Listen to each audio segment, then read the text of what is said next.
We're going to talk about some alternators. An alternator is what charges your battery when you're driving, running, and not every vehicle has an alternator. It's important for your alternator to keep your battery charged because without your alternator, your vehicle would only last about 30 minutes running. So one of the many signs actually that you might have a bad alternator, even though it has nothing to do with cranking your engine and starting the vehicle, that's 100% the job of the battery, is actually problems with cranking the vehicle. The alternator has two main jobs while your vehicle's running. One is operate all the electronic accessories on the vehicle. You got your radio on, you got the wipers on, whatever requires electricity, that's what it's doing. But its other job while driving is to recharge the battery so that when you turn off your vehicle, the battery then has enough voltage to turn the vehicle back on. So alternators can be repaired, even though it's not recommended, just because it does cost and it does take as much time than just replacing one.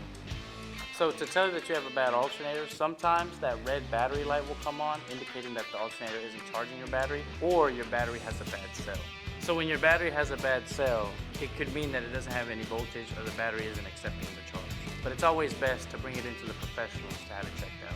So how does an alternator work? So it works alongside with the battery to power electrical components inside the car. That's windows, lights, even some connectors for some main important connectors with the engine, like for the radiator, certain things, just powers up the whole electrical component system.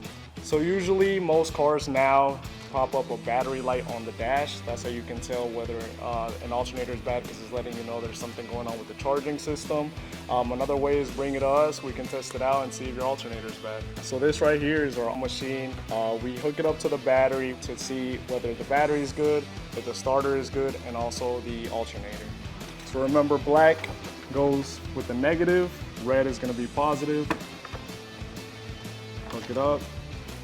First step would be to test the battery, get the right cold cranking amps of the battery. This one is going to be 850 cold cranking amps. We'll go ahead and put it in here, test it out, see if the battery is good. Once we figure out what it comes out to, the next step would be to test the alternator. We'll go ahead, go in the car, turn it on, do some testing, and then with that, it will let us know whether the alternator is putting out enough charge. Our process for checking the alternator is we use our charging system test to test out the alternator, make sure it's putting out enough output. First, we'll start the car up, turn the headlights on, turn the radio on, rev the engine to about 2,500 RPM, repeat the process but with all the devices off. Once we get the results, it'll let us know if the alternator is putting off enough power or if it needs to be replaced.